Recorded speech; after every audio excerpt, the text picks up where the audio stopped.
Today's episode is brought to you by Magic Mind, the anti-procrastination sipper.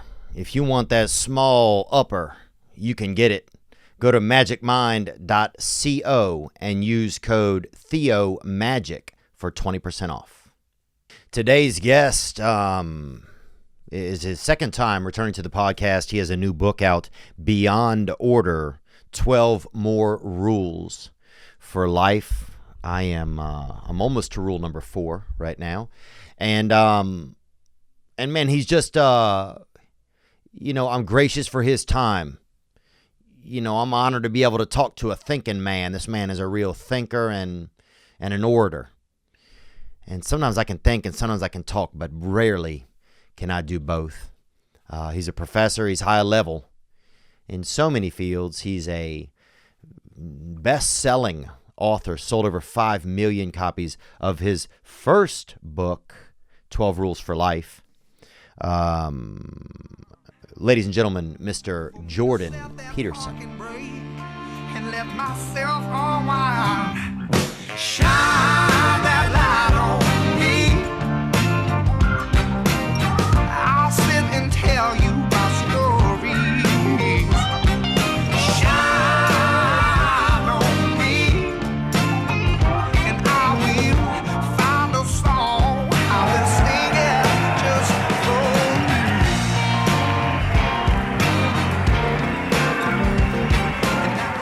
you. Dr. Peterson, great to see you again.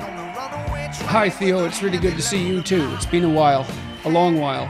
Yeah, it has been a while. Thank you for the new rules. I got to ask you, how many more rules are there overall? Because it's starting to add up. Well, originally there was a list of 42. I published that on Quora. I've heard that.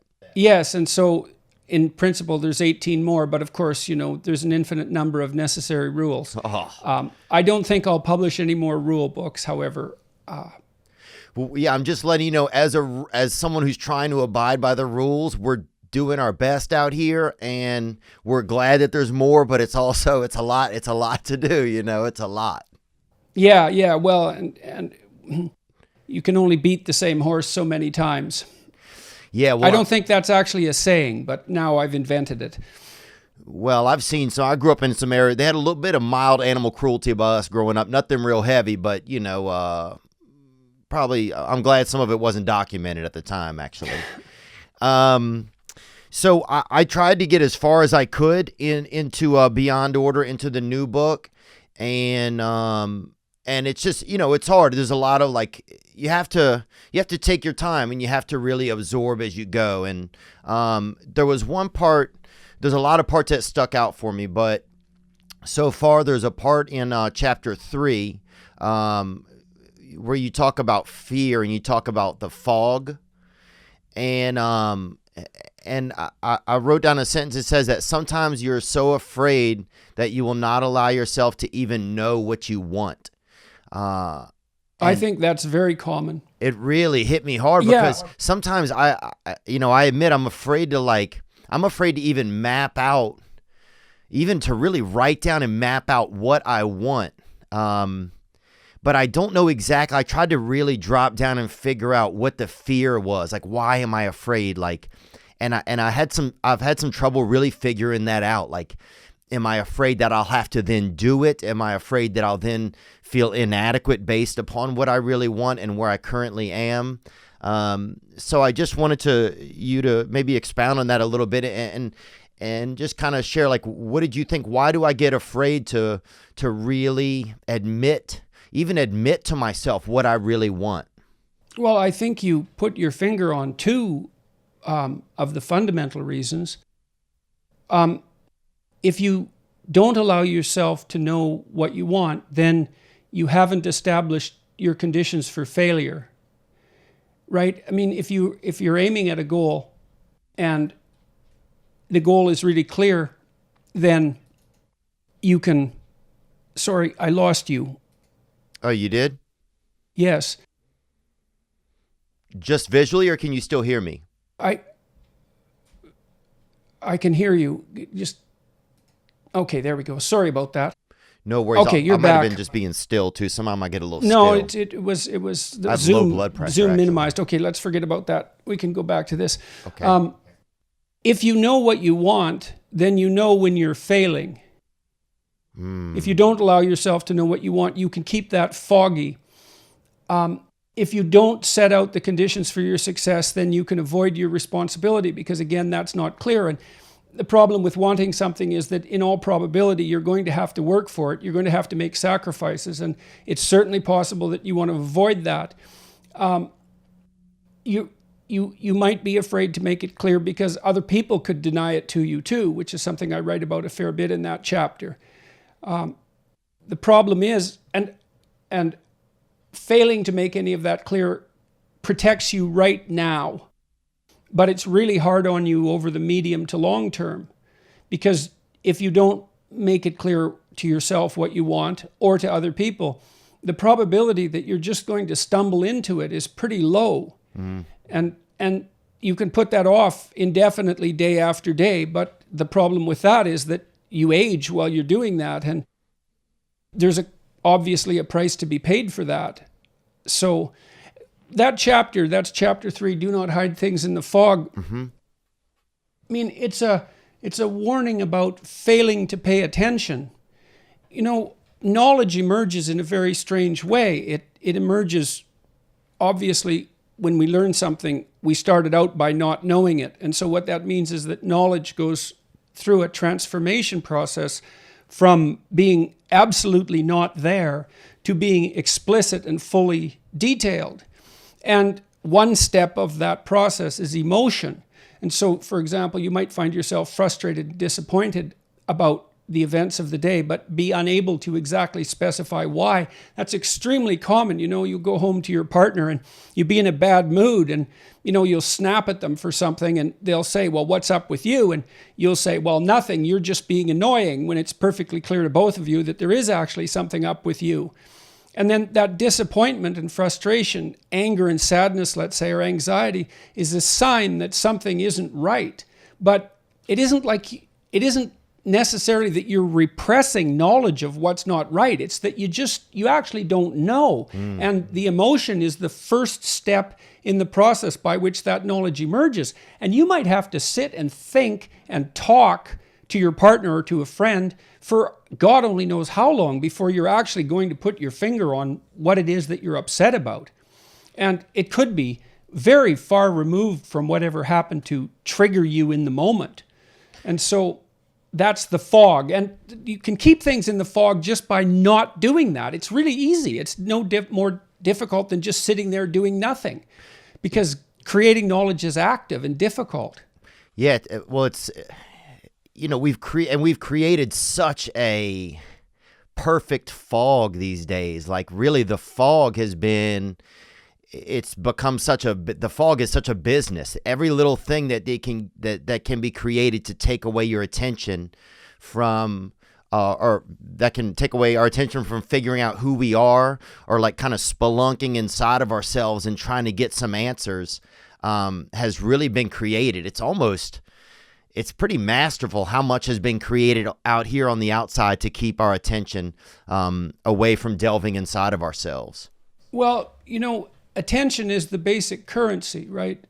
Everyone fights for it, and it's incredibly valuable. And it certainly is the case that it's also very tempting to turn your attention to things that grasp your short-term interest rather than, say, pursuing the causes of negative emotion. That's a good example. And of course, we have massive corporations working night and day to continually attract our attention, and there's something sinister about that, obviously, but you can't exactly lay responsibility at their feet, because there's a tremendous overlap between educating people, informing them, and making them attend to you, and the lines between all of those things are very foggy, let's say, and difficult to lay out. It's certainly the case that one of the ways that you can keep yourself in a fog about yourself is through distraction with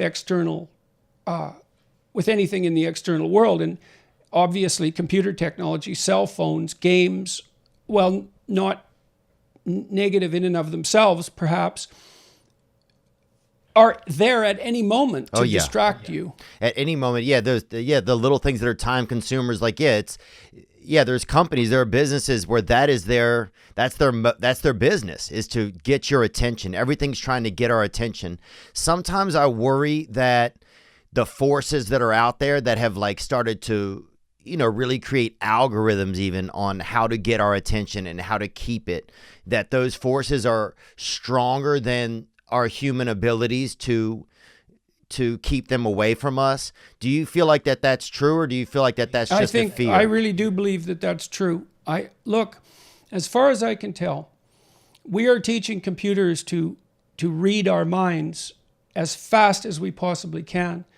And they're way better at it than they were 10 years ago. And they're going to be so much better at it in 5 years that we won't even be able to imagine it. And when I say read our minds, I'm not talking about something magical, but oh yeah. For example, you're not talking about like guess what's happening. It's not like they're going to guess what we're thinking or guess what we want for dinner or anything like that, probably. Well, they might, but they won't do it by directly reading our brain waves or anything like that. They're already algorithms that target advertisements to send at you are pretty good at deciding what it is that you're motivated to pursue. And now, I actually just got an ad on my phone for your new book, actually. So yeah. Oh, well, good. So I'm involved in the same process, the same nefarious process. Oh, just joking. I've read that I think it's Facebook, but I might be wrong about this, that owns Oculus and the headset, the VR headset company. Now, you can track eye movements with a VR headset, and psychologists use the tracking of eye movements to map attention in high detail. Now, look, if you look at our eyes, you see that there's a colored circle and a dark circle in the middle, and then that's surrounded by white. And that makes your eye very visible to other people, animals too, but to other people particularly.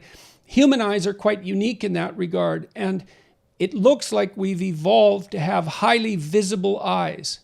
And the reason for that is that we communicate with other people, and they can read our motivations by watching our eyes. So if you stand on the corner and you look up at nothing in the sky, and you stand there long enough, someone else will join you. And then if there's two people, then there'll be 10 right away. And the reason for that is that and this is again something uniquely human, we attend to where other people point their eyes, assuming that if they're interested in it, we might be interested in it too. And so and human beings are visual animals. About half our brain is taken up with visual processing. We're much more visual than virtually any other animal. And so computers are soon going to be able to track where we place our eyes, which of course advertisers are incredibly interested in.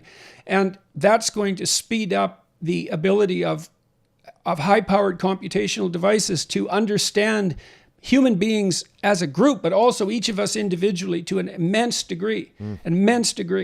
And so, I think we're probably 10 years away from computers that understand us better than we understand ourselves. AI machines are going to get extremely good at this because it's so lucrative to be able to gauge attention. There's nothing that's more valuable than that. And so, do you feel like there should be it's hard to say there should be legislation, because I hate to put anything on the that it's the government's responsibility, but should there be like rules or legislation between allowing computers and AI to get that advanced, or is it still just fall on the feet of us as humans just to battle kind of the dark arts of these machines that can sort of like take us into a trance and then monetize the trance at the same time? I think that legislation in some sense it's going to be playing catch up, and it's going to be farther and farther behind all the time, because this is moving so fast and with such power, and it's so distributed that no one is going to be able to even keep track of it, much less regulate it. I mean, the the interconnected environment is changing so rapidly that even if you're reasonably tech savvy, you can't keep up with all the major changes. And there's no evidence whatsoever that that's going to do anything but accelerate. And so I can't see how legislators have the ghost of a chance at keeping up with this, even if they knew what to target or what to legislate. Yeah. And, more and more engineers I think China now graduates more engineers every year than the United States has engineers. Oh yeah, China, you could be 8 years old in China and be a damn engineer. I've been over there and I've seen a 6-year-old build a damn bridge in front of me. You know what I'm saying? They're highly capable. Yes, well, and lots of other cultures are coming online very rapidly. And so and there's no shortage of unbelievably proficient amateurs online as well, and programming and so we ain't seen nothing yet. Jeepers. And I really do believe your computer is gonna understand you so well. I think it won't be long till it knows what you're going to do more accurately than you do. I think that's already true to some degree. But well, then we're at a real loss, because then if I've been afraid to make a plan for myself in my life, and I've been afraid and I've been living in the fog and I've been just, kind of sidestepping, really putting my fucking pants on as a human and taking some action. If I'm in that fog and then the computer is able to figure out what I'm going to do before I've even done it, but I haven't even made a plan, then surely the computer is going to make a plan for me, it feels like. I think the computer is making a plan for you all the time already. By default, look, that's exactly what advertising is advertising makes a plan for you. There's no difference between those two things, except maybe one of sophistication. So, when you're watching something and an ad pops up, that's a little world that you could visit. And the advertiser obviously wants you to visit that. And the problem there, because you might think, well, it would be really good, the computer can help you make a plan. But I think what's more likely to happen, because at least to begin with, the computer is going to be paid, so to speak, by the advertisers to capitalize on your short-term impulsivity, is that ever more attractive distractions are going to be dangled in front of you. And that's likely to keep you in the fog. And what can I do to battle the fog? Like, what can I do, as a human to retain my humanity as things get more tech and more, and as tech becomes far smarter in some ways, in technical ways than I'll ever be? Well, I wish I knew the answer to that. I don't. Partly because the landscape that's unfolding in front of us, because it changes so rapidly, it's unpredictable. Other rules in my 2 books address that to some degree. I think your best bet, the best bet you have virtually all the time, is to try not to lie to yourself.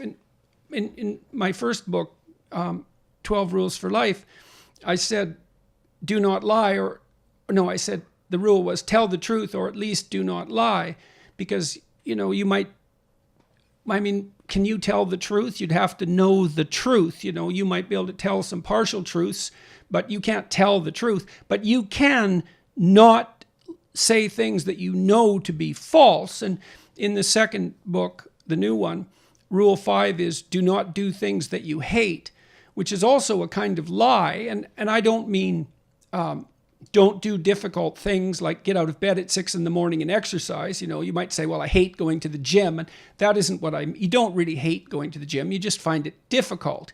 I'm thinking more that you might observe yourself engaging in activities that you find despicable, even right then, but certainly later when your conscience dwells on them, and that you should stop doing that because that's a form of behavioral lie.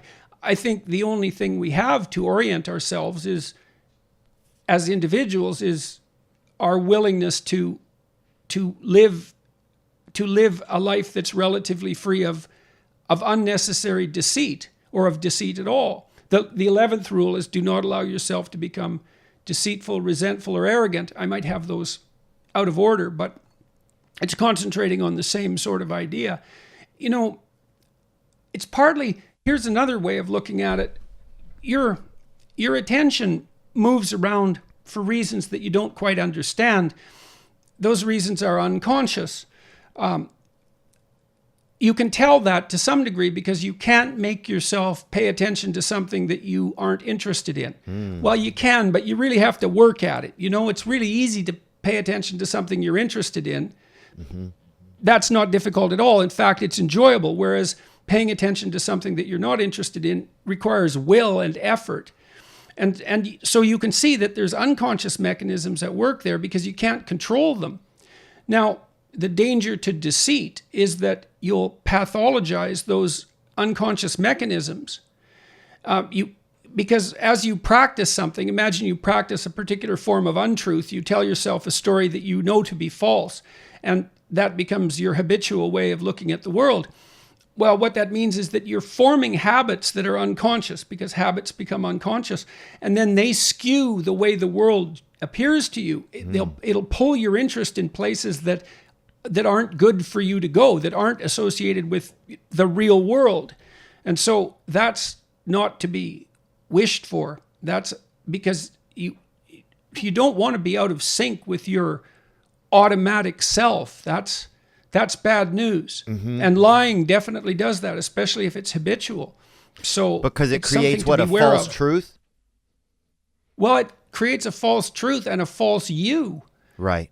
Because there's different kinds of memory. There's the memory that's associated with the way the world is, and that's called episodic memory. And then there's another, or declarative memory. There's another kind of memory that's memory for action.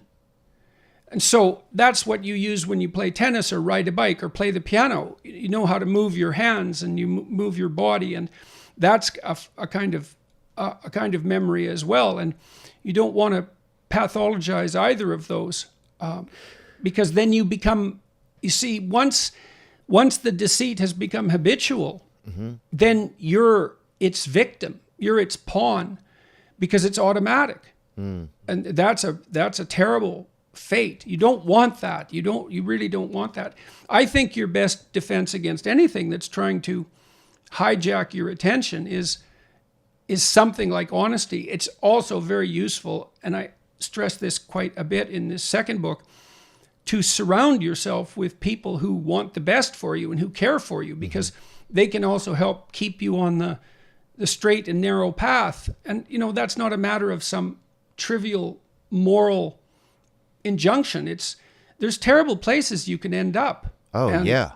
Oh, definitely. Yes. I've been to some of those places, and and you don't get any sleep when you're there either, I'll tell you that.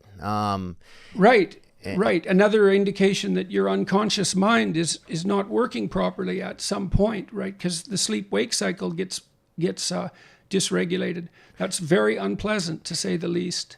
Dr. Peterson, so getting back to the fog and just the things that can take away our attention and how valuable our attention is, what can I do to kind of, are we going to start to see new parts of new small societies form of people that don't want to be influenced by technology? Or what do you feel like some of the future looks like as far as trying to retain some sense of holding on to my attention and using it for myself, as opposed to letting it be used by outside influences? Does that make any sense or not? Yes. Well, okay, good. Look, there's another rule, I suppose, a dictum perhaps, that if you don't have your own story, then you're going to be a bit player in someone else's story. Okay, so let's talk about that fog again. So let's say, because of the reasons you already laid out, you don't want to make your conditions for failure conscious, because then you know when you're failing, and that hurts. You don't want to make your plans for the future too clear, because then if you don't attain what you're looking for, it's very clear that you've lost it, which is somewhat different than failure, right? And then there's also the problem that if you make your motives clear to other people, then they really have the ammunition to hurt you, because I can hurt you by depriving you of what you want, but I can hurt you even better if I really know what you want and can deprive you of that. So you have reasons to keep these things unclear. But then but the problem then is that you don't have a direction that's powerful, right? Because you're not consulting yourself, watching yourself, learning about yourself, figuring out who you are, and figuring out what kind of route through life you would have to take to be engaged. Okay, so then you get weak because you're not integrated. You're all over the place. You're scattered. Well, then anybody who has power for one reason or another can compete with you for your own attention and win. And so if you don't have your own plan, painful as it is to develop one, partly because you have to take your own inadequacies into account. Oh yes, and you also mentioned, you posit an ideal, this is what I want, or this is who I could be. The farther away that is from you, the more inadequate you feel in relationship to it. So that's another reason to avoid it. But yes, well, that's why every ideal is a judge. There's no getting away from that. Now, if it's too much for you, I might say, well, make a lesser ideal. Like, try to pursue something that doesn't intimidate you into paralysis. Right. Start with something closer that's more manageable, huh? So you can even prove to yourself that you can do it. Exactly. Well, what you really want to do is you want to lay out a plan that has a pretty high end aim, but that also consists of steps that aren't too intimidating. So you have to ask yourself, I would like to do this. I should do it, but would I do it? And the answer is likely to be no, often, because you know what you're like. You're supposed to go to the gym, but you don't. It's like, okay, well, maybe you won't go to the gym, but maybe you'd walk half a block every second day, something like that. And you have to ask yourself, I write about this in the first chapter about the advantage of being a fool. If you notice that you're not so good at something, then you can calibrate down the goal until a fool like you can manage it, and then you can attain it, and then you're not quite so much of a fool. And so, okay, so you have to build a plan. I have a tool for that I often recommend for people called self-authoring. I'm very familiar with it. Okay, well, it was developed in an attempt to help people write out an account of themselves, right, past, present, and future, but relevant to this discussion is to make a plan. It's like, what is it that you need to thrive in the world, or at least not to become bitter? And if you don't have your own plan that you're committed to, right, and honestly committed to, what that means is that you will be the pawn of other people's decisions. Especially now more than ever, it feels like. Do you think that that's true? Well, that certainly seems to be the conclusion we're reaching in the course of this conversation. It's like as the powers around you become more and more invasive, but also of more utility to you to some degree. I mean, we don't want to be completely negative about computational power. Right, we wouldn't be having this discussion without it. But as the forces around you have more and more capacity to grip your attention, it stands to reason that you're going to have to be the captain of your own ship to a greater and greater degree. Otherwise, you'll fall prey to those who wish to monetize your attention. So it's time to make a plan. If you haven't made a plan, it's time to have a plan. It's a really good time to have a goal and to have a plan. Yes, I think it's always been the case that it's been good to have a plan. But I think it's particularly the case when things are changing so rapidly around you too. Because then it's your own ship. You have a place for you in this maelstrom of constantly transforming opportunities and possibilities. I do think, it seems to me that we're increasingly being called upon to act as independent moral agents. Now, informed by tradition, obviously, because it's very difficult to become wise all on your own. But and I suppose it's partly because we have more possibility and more power, so we have to take more responsibility. I can't see a way out of that. Right. Yeah, I think that makes sense. I mean, and it's hard if we think about our own story. It's scary to make ourselves the hero of our own story in a lot of ways. It feels like what we would want to do, but it feels scary because you see what a hero has to do. See what he has to give up. Yes, well, it also seems presumptuous, doesn't it? Like, who are you to be a hero? Well, it used to. Maybe now it feels like it's a necessity almost, though, a little bit more. It starts to feel like it's becoming more of a necessity that if I want to really get through this, and not only get through it, but do it well, and be a leader and be someone who can affect others and be positive and be a part of what's good, then I need to at some point admit that maybe I do want to be my own hero, you know? Yes, well, and I also think you have to deeply consider the alternatives.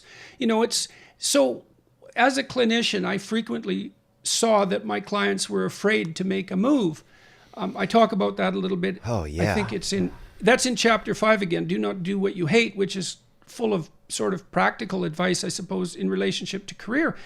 People are often afraid to make a change, to make a plan, to make a decision, to take responsibility. And the right response to that is, yes, no wonder you're afraid. This is frightening. People, you know, they want to get a new job, so they have to format and update their CVs, their resumes.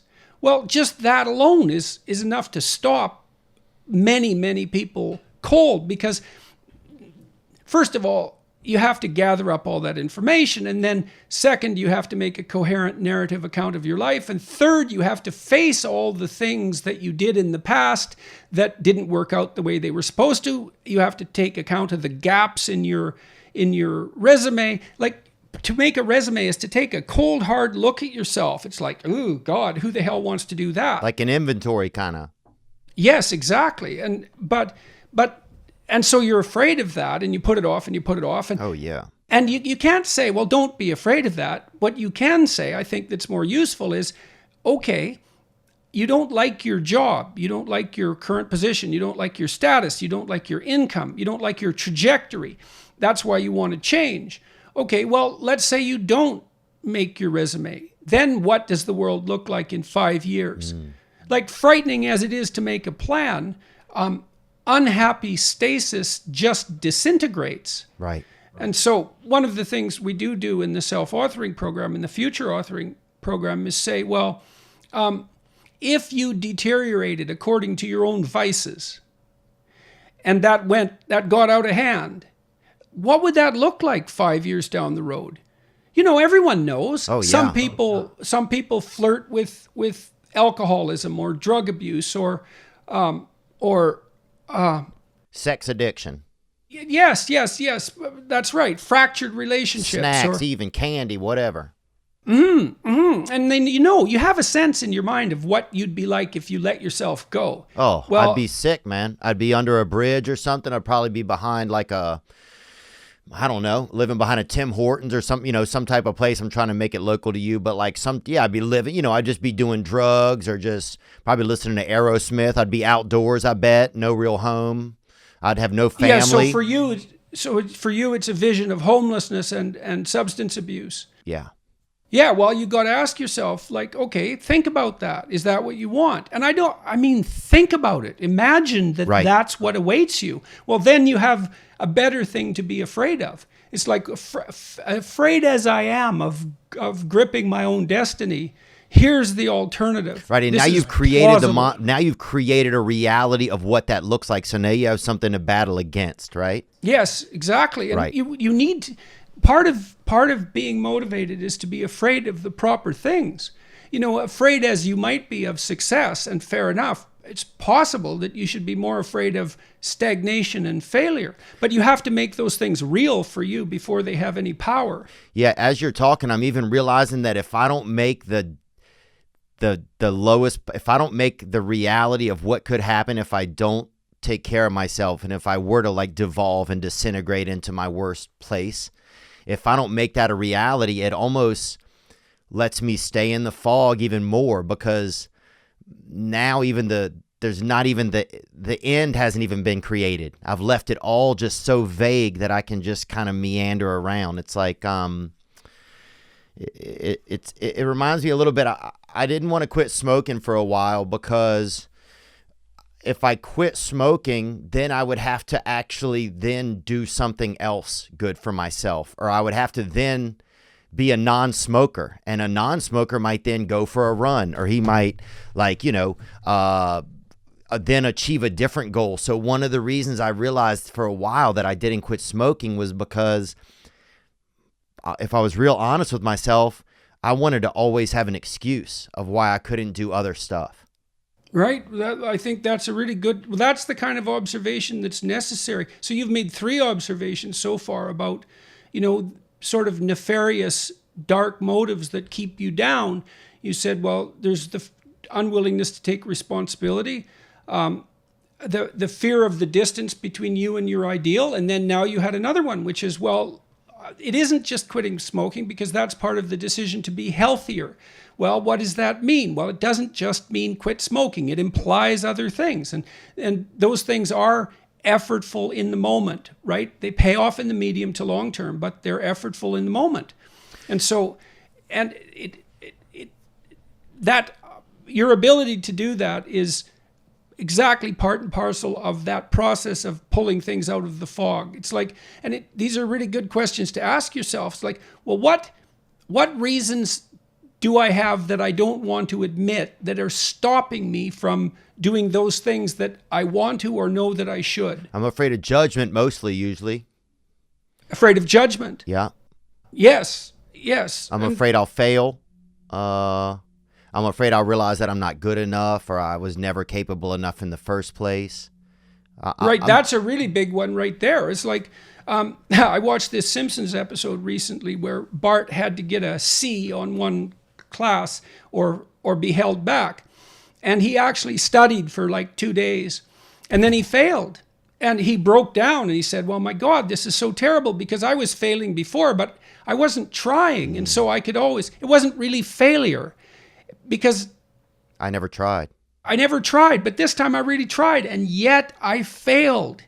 And, well, it turns out that, it works out for him in the end, but that's not the point. I thought it was a very apropos episode, because it is much different to fail when you've gone all in, and that's very frightening. Where does that fear come from inside of us? Is that a fear that's just built into, like, it's part of the human journey as a human? It's part of the journey of the spirit?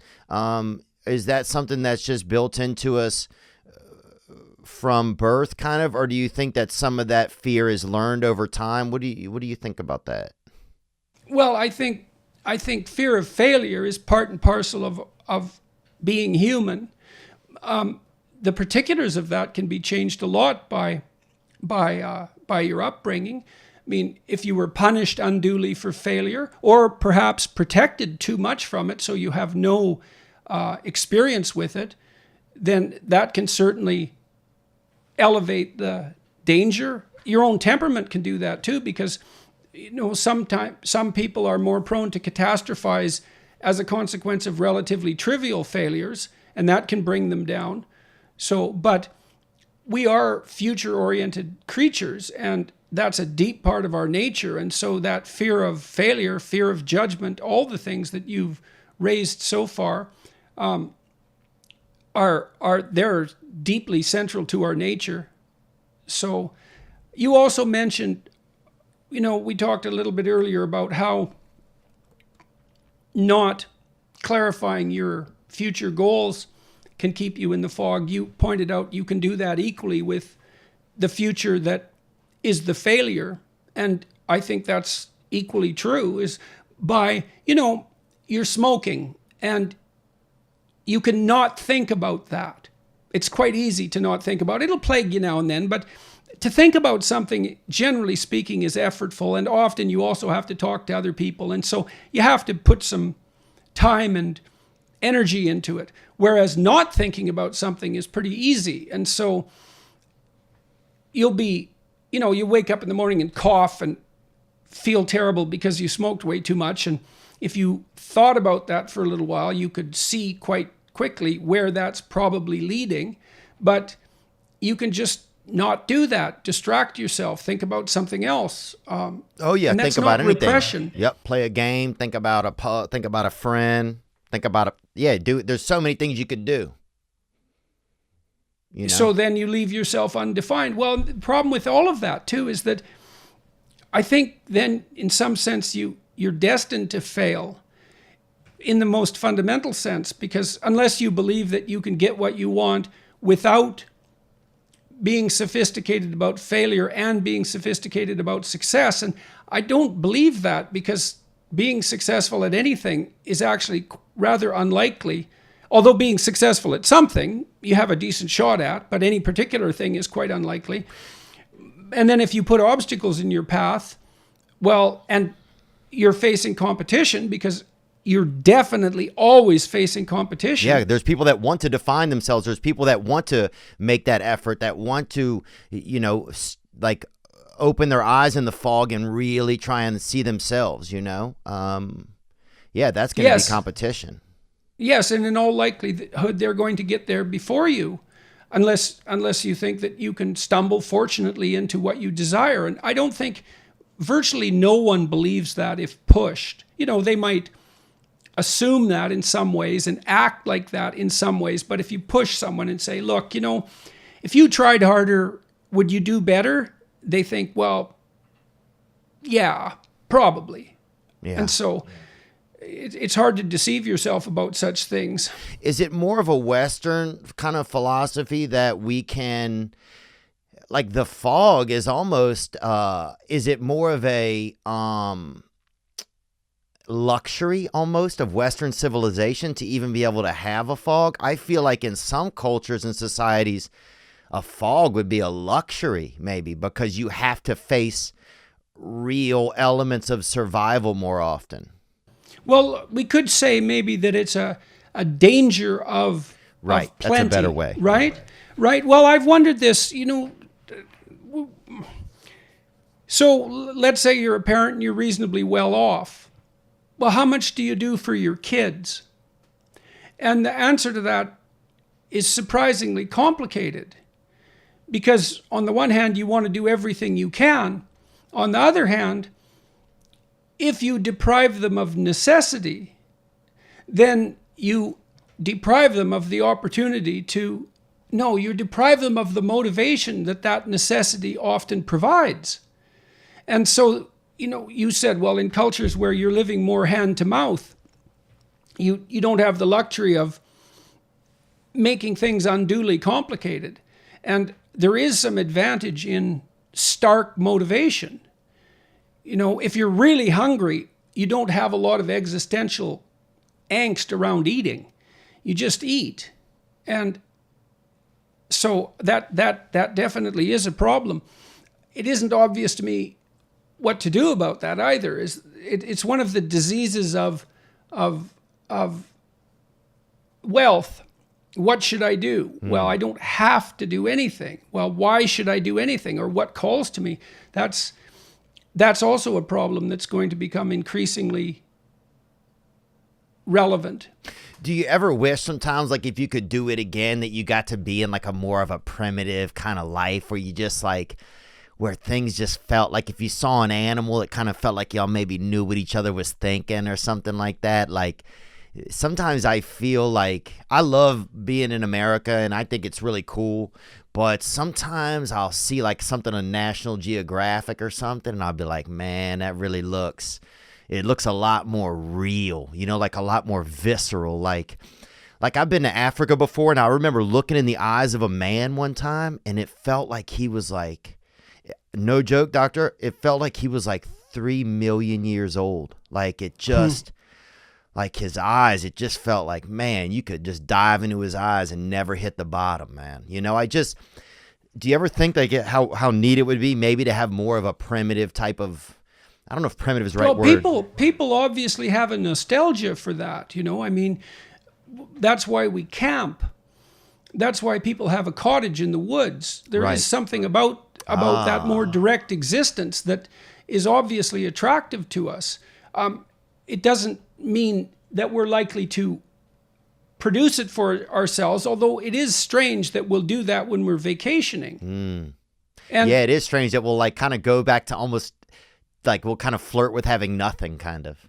Yeah, and it isn't exactly obvious. Well, and it's also interesting that we regard that as a break. And I think part of the reason for that, look, there isn't a lot of evidence that people in industrialized societies are happier than people who are in non-industrialized societies. In fact, the evidence is actually quite the reverse. I would believe that. And I think the reason perhaps, not the reason, a reason, because there's usually many reasons for anything, is that it requires a certain amount of constant deferral of gratification to maintain an industrialized lifestyle. You're not living in the moment. You're always putting off the moment so that you'll live longer. So, I mean, one of the advantages of being in an industrialized society is that your life expectancy is much longer. But there is something that's more primordially satisfying about, or there seems to be, about a lifestyle where the actions and the rewards and the punishments aren't so separated. You know, you're going to medical school, you're slaving away, let's say. The reward for that is deferred far into the future. Right. And you're giving up all sorts of momentary pleasures. And there's a cost associated with that as well. Now, and it isn't an easy one to, well, it's the constant battle that we have between what's good in the moment and what's good over the long run. It's a very difficult thing to get right. Yeah, and our existence here is more about what's good over the long run. Maybe it's a little more like well, that. Yes. Well, at least the culture is built that way. Right. Yeah. It's built on deferral of gratification and so on. And so that makes it kind of insipid in some ways. It isn't as adventurous or exciting. Yeah. Or it doesn't seem that way. So it's interesting, though. I mean, it seems that people who are in less industrialized countries and have a less industrialized existence will trade that quite rapidly for the opportunity to progress, so to speak, economically. So, yeah. All right, let me crack in a little liquid death here as I hit these ad reads. COVID spring break is right around the corner. People are going to be running out there coughing down your daughter's neck, coughing on your son's back and legs. Who knows what's going on? Spring break, you better tighten up your pants, tighten up your crotch, and you know who can help Manscaped. Here to ensure that the party in your pants never stops. Even Veronica Corningstone wouldn't say no to this pants party. That's a joke from that movie. Look, Manscaped is dedicated to helping you level up your body grooming game. I recently got my buttocks waxed and also tightened up around my crotch with a special trimmer that does not cut you. Do yourself a favor and always use the right tools for the job. Get 20% off and free shipping by going to manscaped.com/Theo. A lot of free gifts they send you. Get 20% off and free shipping by going to manscaped.com/THEO. That's 20% off with free shipping by going to manscaped.com/Theo. Say aloha to your new beautiful hairless body with Manscaped. Fabletics men's. That's what you want to be, a Fabletics men's. Fabletics represents for every guy who wants to look and feel his best without breaking the bank. And that's all, guys. That's all men's these days. To get the best activewear at the best prices, get at least 20 to 50% off retail prices every time you shop. Go to www.fabletics.com/THEO for access to an insane deal. Deals that are not sane. Get your first 2 pairs of shorts for just $24 when you become a Fabletics Men VIP member. At checkout, do it. I'm wearing their stuff. It's great to work out in. You feel good. That's right. All types, all colors, no exclusions. It's an insane deal because they know that once you try their gear, you'll be hooked like a fish. Go to Fabletics.com/Theo for access to an insane deal. That includes free shipping. That's right, on all orders over $49 and free returns on exchanges within 45 days. Support the podcast. Get athletic wear. Fabletics. Yeah, it's interesting also too that you would think you would find happiness in not goal scoring, but like I noticed in my own life in the past year since I spoke to you last, I've probably had a decent amount of success, and life kind of got a little bit more exciting with doing some touring, and was more financially rewarding. And but I found that I was really not unhappy. I was grateful, but I guess I was a little unhappy. I think I always felt like when I got to a certain level of success, that the questions that I had inside of my heart or inside of my brain, or the discomfort, I felt like everything would go away. Like life would hand me some like magic answer book that had a couple decent answers in it, But that, you mean like Beyond Order? Yeah, yes, like Beyond Order. Like there would be, okay, you did it, like somebody comes out from behind the door and they're like, all right, bucko, like finally Oz comes out, and right. But it says good job. But that never happens. No. Well, that's another indication of the perverseness of human beings to some degree. So look, there are two kinds of reward, technically speaking. There's satisfaction and there's incentive reward. And satisfaction is the reward that you were sort of dreaming about. So you're hungry and you have Thanksgiving dinner and you're no longer hungry. That's a reward. That's satiation. It's satisfying. It stops you from being hungry. Well, you think, well, I'm hungry. I don't want to be hungry anymore. But hunger did give you something to do. And there was the anticipation of the meal, and sometimes on Thanksgiving Day, people will not eat all day just to heighten the anticipation, right?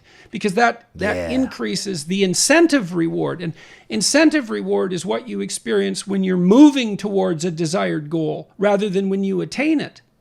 And we do have this vision. It's a vision of utopia, and probably is what motivates utopian thinking, motivates ideas of the promised land, which is milk and honey. That if we just turn the corner and get to here, everything will be all right. Yeah. And that isn't the case. We're wired up so that the pursuit is often more engaging than the acquisition. Yeah, I wish I'd have realized that though as I was trying to acquire. It's like it's such a tough thing. I missed some of the moments of the pursuit because I was so focused on this end goal that would make any of the uncomfort it would make all the pain of the sacrifice, it would make it all worth it, kind of. Right. Well, that there is some utility in that sort of dream too, because having that image of the future also motivates you to pursue it. But the problem with that kind of thinking, I suppose, too, is that Dostoevsky raised this in Notes from Underground. It's a great short book. And if it's short, I'll give it a chance, man. It's a great book. It's a great book. It's a real punch, that book. And it contains a very powerful critique of the idea of utopia. And he was talking about the sort of precursors to the Russian communists and their notion, if you just gave everybody enough material resources, then all of a sudden the problems of the world would disappear. And Dostoevsky, first of all, points out that that's nonsense because for reasons that are similar to the ones that you laid out, but also that even if it was true, people are so perverse in a sense, we're such peculiar creatures that we would smash our happiness all to pieces out of sheer boredom just so something new and exciting could happen so that we would have something to do again. And wow. I read that and I thought, wow, that's exactly right. It's this searching that's part of our essential nature is not only insatiable, but it's actually desirable. Because, well, what do? You shake hands with Oz and then you die? It's like, done, right. I'm over. Well, you don't, because you want to get on to the next great adventure. And so it is, the Sermon on the Mount seems to address this to me, this fundamental problem. And my reading of it anyways is something like, align yourself with the highest good that you're capable of imagining. And so for all intents and purposes, that's God, the sum total of all that's good. And you live in relationship to that. And then concentrate on the moment. And see, it seems to me that way you get to have your cake and eat it too, right? Because you're aiming at something that's like the promised land, this proverbial utopia, it by definition is the best possible thing. And maybe your view of that's going to change as you mature, but it doesn't matter. That's still going to orient you. And having that in mind, so now you're pointing in the right direction, you can attend very carefully to the details of the pursuit. And I think that's the best we can do. Well, I certainly haven't. Well, I did come from the Sermon on the Mount, so hypothetically it's a reliable source, But I think it makes a tremendous amount of sense psychologically. Yeah. I mean, why would you not aim at the best that you could conceptualize if you were going to aim? Right. And having done that, well, then it is reasonable to concentrate on the present, and then you can immerse yourself in the present and enjoy it. And then you don't perhaps have those regrets that you described of missing the voyage because you were so focused on the say the material luxury. Yeah. And material luxury is a strange thing too, I mean, it isn't obvious often whether you own something or it owns you. And I don't mean that in a flippant sense. Oh, I wouldn't at all. Recently, I was investing in, people's doing cryptocurrency now. It's like invisible. I don't even know what it is, but people are excited by it. And I started to notice those markets on this crypto thing. And I didn't mean to interrupt you, Doctor. No, please go ahead. Thanks. But I noticed I'd wake up in the middle of the night and I would check this thing. And finally I realized whatever monies I'm going to possibly make in this portal, this gambling portal of cryptocurrency, which no judgment on it. I don't know enough about it to really judge it, but I'm spending important time checking it. I realized I became a slave to it. And so I just sold it all. In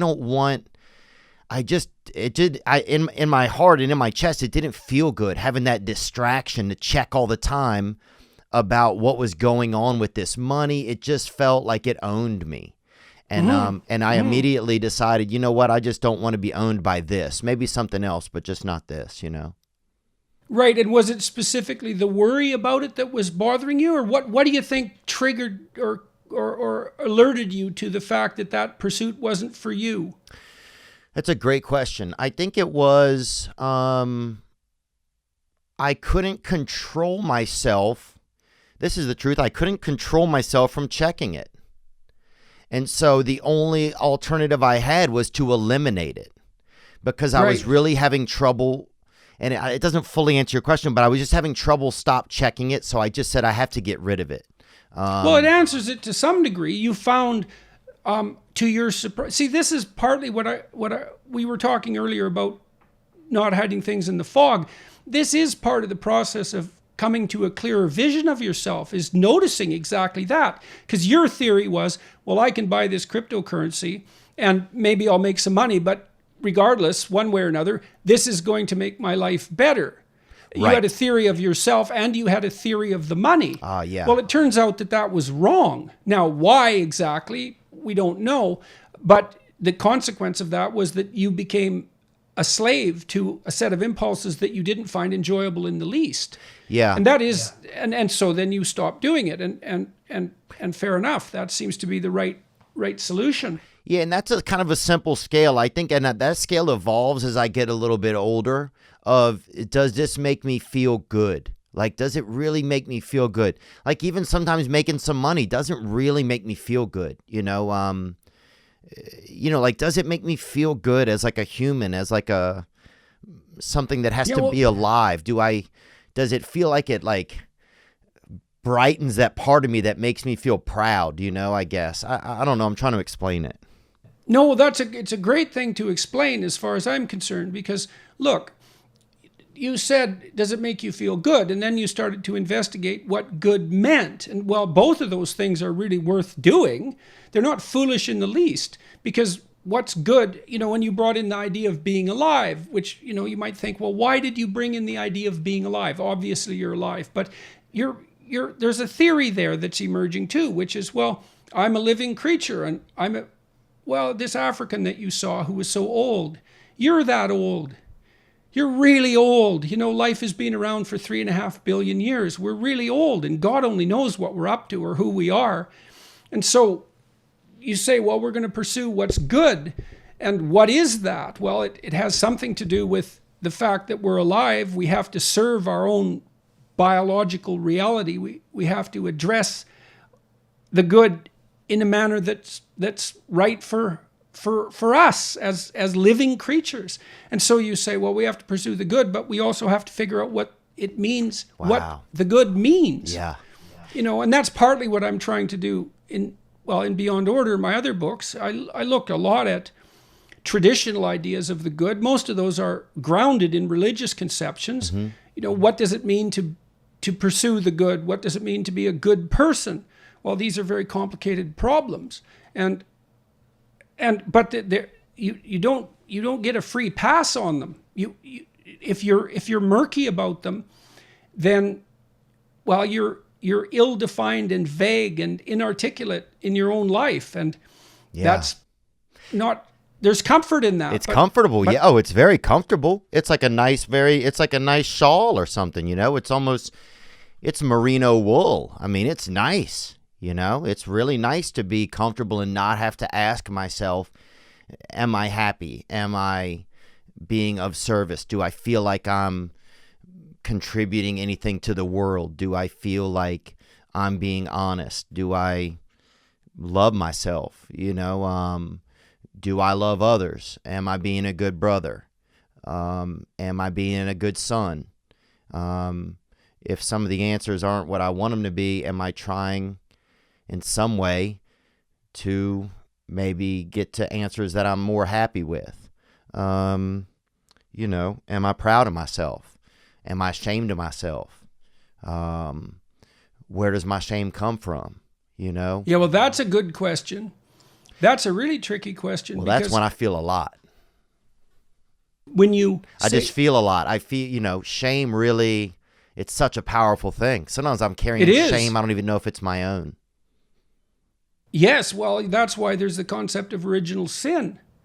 That shame is such a universal human emotion. It saturates our existence. It's partly because we're so social, and so the sense that we have a responsibility to ourselves and to others is really built into us at a very, very profound level, in multiple ways. And we exist in relationship to that shame all the time. And it's easy to say, well, you should dispense with it, but it's not so easy to do. And it's not even clear how you should go about dispensing with it.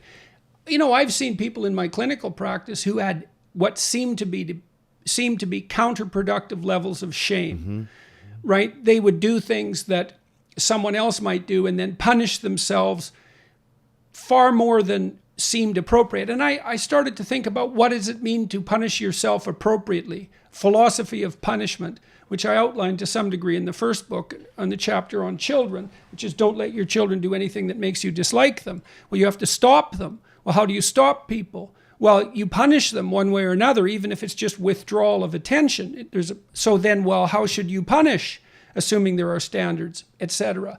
Well, one rule, at least with regards to yourself, is you shouldn't hit yourself harder than is necessary to teach you, right? So if you've learned your lesson, good enough. And I think that's also often a precondition for forgiving other people. It's like, did they learn their lesson?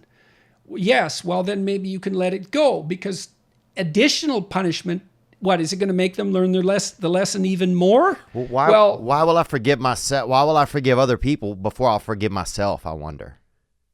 Well, that's a good question, because it isn't obvious that you should, right? Because we tend to think that people are selfish and they put themselves first, but it's just as common. The reverse is just as common, where they'll be better to other people than to themselves. Yeah, I feel that a lot. It isn't. Yes, I think it's more common than the reverse, actually. Although people can act selfishly from time to time, I do think that most people punish themselves more than they punish other people. And that's also something to be aware of and to see if you can regulate that, because it's not necessarily for the best, even if it might be associated with the willingness to take responsibility. Yeah, I think it just comes from having to take a lot of responsibility growing up, and so you would be hyper you would have to be very stern on yourself. But I don't want to get away from shame because it's really important. Mm-hmm. Well, shame is a good pointer to the good too, hypothetically, because you could ask yourself, well, what am I ashamed about? What is shame? What should I do about it? Those are all good questions. Maybe you can dispense with the shame that's excessive. But if you're ashamed, well, does that mean that you did something wrong? Well, if it does, that means that there's such a thing as doing something wrong. That seems to imply that there's such a thing as wrong. That seems to imply that there's such a thing as right. And so shame, in principle, can also be a pathway to what is good. Say, well, if I'm engaged in something that's good, at least I won't be ashamed. And that, I mean, everybody has to answer these questions for themselves, but I think that's something that's very much worth considering. What would be the case if you decided to stop engaging in all those actions that made you ashamed? Yeah. I mean, yeah. No, it's good. And it's nice to think that shame can be a direction, and anything can be a direction that could lead us then to the reverse, which is like, yeah, if something is wrong, then there must be something that's right. And so, well, it's the best evidence for it's the best evidence that I know of for something that's right. Right. Like you can find people who will debate the existence of the true or the good. They're cynical and they're nihilistic, let's say. They're not naive, maybe that's their advantage. But it's very rare to find someone who doesn't believe that there's such a thing as what's wrong. And so, and untrue. And so that's a good starting point. It's like if you want to discover what's right, you can first more easily discover what's wrong. Look, I think that's partly why we like anti-heroes in movies and in fiction. What's the purpose of a dark character? Well, he shines a light on what the reverse is. And sometimes that's very powerful. In the Batman series, for example, the Joker generally was a better bad character than Batman was a good character. He was more realistic and more thought-provoking. Yeah. Yeah, there was more... I don't want to say more depth there, but there was more depth there. There was more to examine. Depth. Yeah. Well, I think it's partly because the Joker, especially Heath Ledger's version, was pretty realistically evil in a psychological sense. Whereas Batman, well, he's a vigilante, and whereas being a vigilante might be, one pale reflection of what the good is because it requires courage and is involved with justice, it's still a pretty pale reflection of what the good is. So I do think sometimes... Go ahead. Sorry, Doctor. No, you had a thought. I'd like to hear it. I sometimes think maybe that's why it's almost interesting to be the Joker in the world sometimes, to delve in that turmoil of the darkness and stuff, because it's a more complex character in some ways. There's almost some appeal to it. Well, there's a notion derived from the psychological theories put forth by Carl Jung, and he derived some of this from Nietzsche, a philosopher. And Nietzsche famously claimed that most morality was not morality, but cowardice. It was merely the fear of getting caught. Wow. Or the fear of public humiliation, something like that. That's what keeps you in line. So then if there's a riot and there's no police around, you're perfectly happy to throw a rock through the window because the probability of getting caught declines precipitously. So, and then if your morality is all persona, so for Jung, a morality that was nothing but conformity and adherence to social norms and fear, sort of a narrow, constrained, I'll never dare to do anything wrong and therefore I'm good. Yeah. That wasn't good at all. And we have a lot of that these days. Yes, definitely. Definitely.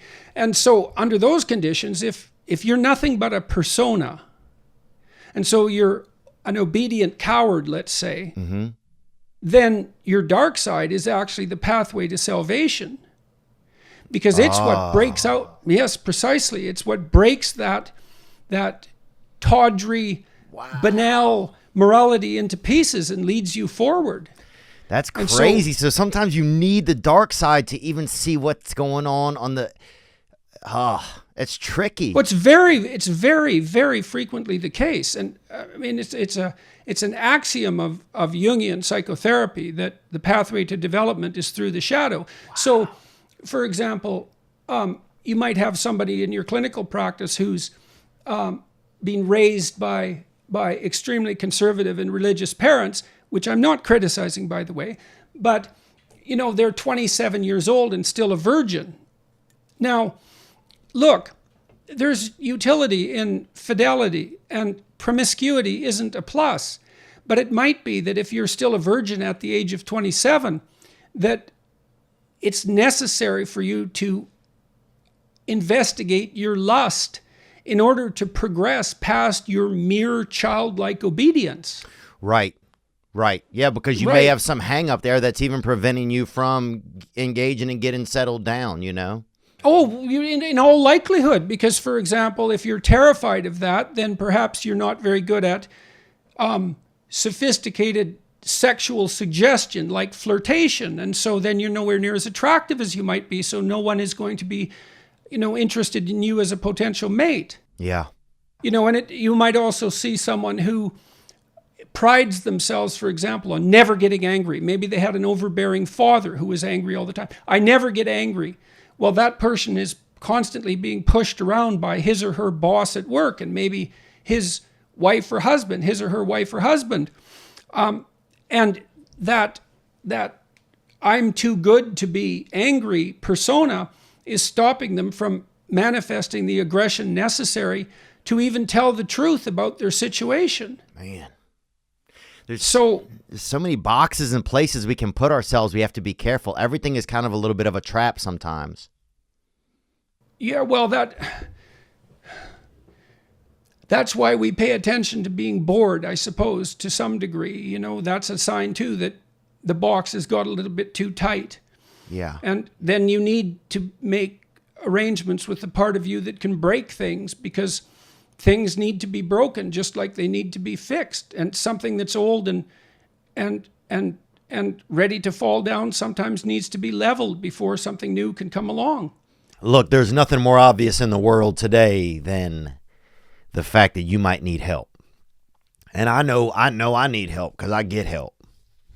What I'm talking to you about today is getting help that is better than what you've been getting. You could ask your boy Sydney for some information, and that little bitch will tell you something.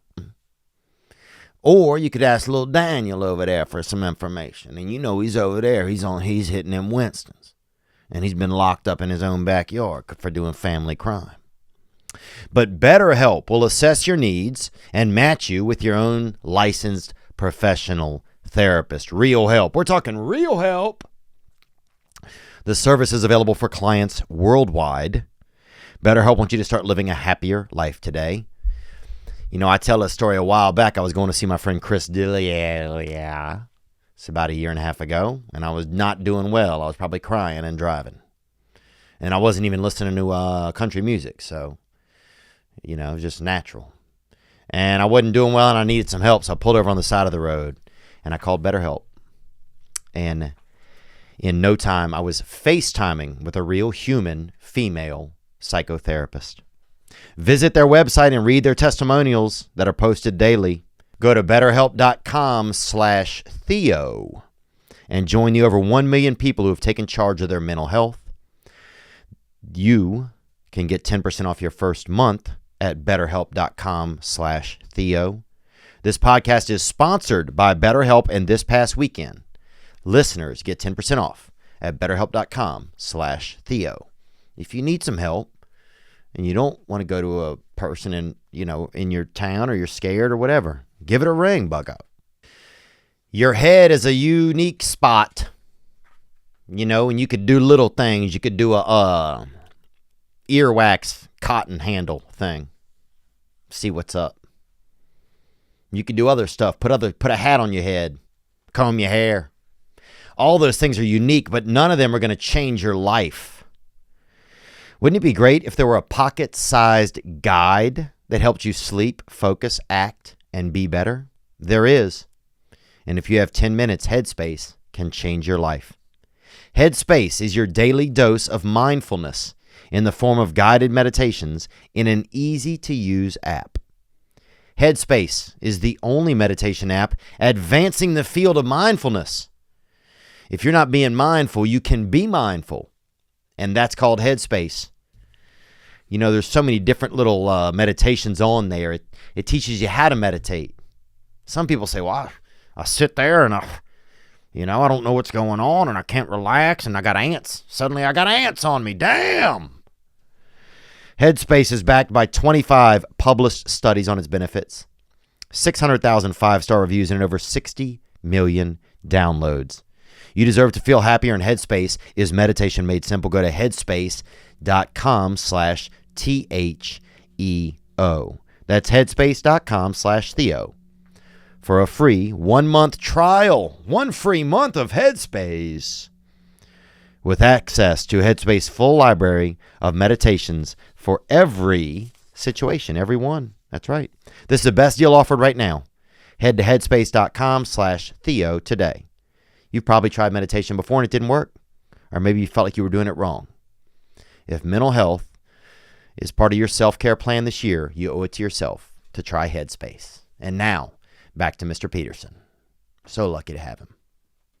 You know, one of the things I learned from reading Nietzsche was, again, in relationship to morality, is that a man, for example, someone who is incapable of violence is not moral because they keep it under control. Right. Right? Because they're not the doing temptation anything. That's right. They don't have the capacity. It's like, well, I wouldn't engage in a fist fight. Well, yeah, that's because you'd be... Right, precisely. And I can parade that as my moral virtue. I'm nonviolent. I'm non-aggressive. And this is completely independent of the morality of violence or aggression, you know. I mean, obviously, we think it's moral in cases of self-defense, and so it has its necessary place. But you have to ask yourself all the time, is like, are you law-abiding or are you just conventional and cowardly? Yeah. Dang, man. More questions you got to ask ourselves. We got to ask ourselves questions. I think that's just such a big thing. We have to we have to learn to get into places and ask ourselves questions and really come up with some answers. And one thing I notice is the habit of it helps you fine tune the practice of it. Just even the practice of it helps you fine tune the ability to do it. Because at first it feels very impossible when you first start asking yourself questions to really think you're going to get somewhere and get answers. Yeah, well, to begin with, you don't necessarily you don't get going very quickly. Right. And that's, again, you have to have some patience with yourself when you first take those stumbling steps. You said that since we've talked last, that, you know, your life has progressed positively. Is that the case? Yeah. Yes, it has. And so to what do you attribute that? What have you been doing right, or what have you been doing wrong less? Well, one thing that's helped me, I think, is just I've had more exposure to people that are more capable in a lot of different fields than myself. So I think that's made part of me want to rise to the occasion a little bit more. Not to be equals to them or anything, but just it's made me a little more worldly, I think, in some ways. In other ways, my brother made me promise I would go to therapy even if I didn't want to. So that's made me have to commit to going and speaking to a therapist every week. So that makes me have to just talk about stuff a little more. And I think slowly in some of those moments I've had to I've had moments where if I'm really feeling something, I'll kind of ask myself, well, what am I feeling right now? Like, am I feeling sad? Am I feeling disappointed? Am I feeling dejected? Am I feeling tired? I just start to really kind of it's almost like using a metal detector over my feelings when I ask questions. And then sometimes one of the words will kind of spark up and you're like, okay, I'm feeling dejected. And then why? Who's making you feel dejected? What's making you feel dejected? It's almost like I'm like Sherlock Holmes, but I'm the crime scene. Yeah, that's perfect. That's perfect. Well, that is exactly that process by which knowledge emerges that I was referring to before. It's like, you have an emotion, but you don't even necessarily know what it is. Yeah, it's just a clue. It's like bubbles that come up in a river or bubbles that come up in a lake. Right. And sometimes there's a monster down there, dude, and that gets scary when you start to really get some of the answers. You're like, oh my God. And some of them will make me just sometimes break down crying because it'll be such a real unearthing of something that I didn't know was going on inside of me. Yes, well, that's another reason why people don't look, is that there's a monster in the depths, and that metaphor of the bubbles, that's a perfect symbolic representation. The depth, because look, you can't see what's in the depth, so the depth is what's unknown, and something lurks in the unknown. And when emotions arise, as you mentioned, it's a manifestation of something that's underneath. You can see this you see this very clearly in intimate relationships, where one person will get annoyed at the other for some minor transgression, and soon they'll be fighting about something that happened or didn't happen 10 years ago, and then they'll get to the point where they're investigating the structure of the entire relationship. And then that'll stop people from ever having a dispute at all, because they're so terrified that any pathway into a dispute will lead down into, is this relationship worthwhile? That's actually part of the reason I think that it's useful to have divorce difficult, if not forbidden. Because otherwise, that question, it's like, do you really want to be tortured by that question for the rest of your life? At some point, it's nice to just say, well, I'm not going to go there. That's off the table. Yeah. We talked a little bit about shame, and I wanted to kind of take it into a different direction. And, I feel I've kind of felt some shame. Like, I don't feel ashamed of my country. Like, I live in the United States, and I don't feel ashamed of my country, but I feel like more recently there's been, like, I'm supposed to feel ashamed of my country. Like, I know, like, the Olympics is going to be coming up sometime. I don't know when, but I know it keeps coming up. And it's like, if I cheer for America, it almost feels these days in America like you're wrong. And it seems like there's a ton of animosity and resentment from Americans, but who are enjoying, like, the comfort and the privileges and the opportunities of America, towards America and towards, like, its history and stuff. But like, if we didn't have the battles and we didn't have, like, the social revolutions that have happened in America over time, then half of the world would still be enslaved, and, there'd be a lot less opportunity for all types of people and all types of genders and everything. So it just feels like such a weird time. There's, like, a lot of shame being cast on people in America for I think supporting, like, a traditional idea of America, maybe. Yeah, I think you're dead on with all those observations, and especially with regards to the sort of questioning attitude you have towards it. It's like, well, look, let's see if we can sort that through a little bit. All right. Well, there's some real complex existential problems there, because you pointed out, well, with any complicated nation, there's the bloody history and the accomplishments. And the question is, well, what do you make of the relationship between the bloody history and the accomplishments? And it's complicated. So you're cursed and blessed by your history. Right. And what's the right attitude? Well, okay, let's look at patriotism for a minute. Now, in principle, pride is a sin. And I think the reason for that's more like arrogance. And arrogance is a sin because an arrogant person is convinced that they're absolutely right. And that can make you a tyrant to other people, but also to yourself. It makes it very difficult for you to learn, for example. Mm-hmm. And so you might say, well, I'm a patriot. And then if you criticize that, you could say, well, that's a sin of pride. And look at the bloody history of your nation, and how dare you be proud of that. And it's not easy to figure out how to argue your way out of that. But by the same token, to have no affinity for your community and your country seems to lead you places that aren't particularly good. So it seems to me that one attitude you could have towards your country is gratitude. That's not pride exactly, right? So you could be a patriot of gratitude. And you could say, well, look, man, I go outside and, hey, look, there's a highway and there's a bridge and there's a school and a university, and I didn't make these things. And I can walk down the street without fear of like masked thugs most of the time. And I can pursue what I want, at least compared to people throughout history. And right. A lot of opportunity. Yeah, and a lot of security. A lot of security. I mean, the probability that a person who isn't involved in criminal activity is going to be the victim of a violent crime is extremely low. So, and far more than at any other point in history. And so I think even safety from animals, like animals used to attack people all the time, but they don't even, that hardly even happens anymore here. Yes. Well, there were, way back when, this is millions of years ago, there was a cat in Africa that had two large teeth in the front and one large tooth on the bottom that exactly fit over a hominid skull.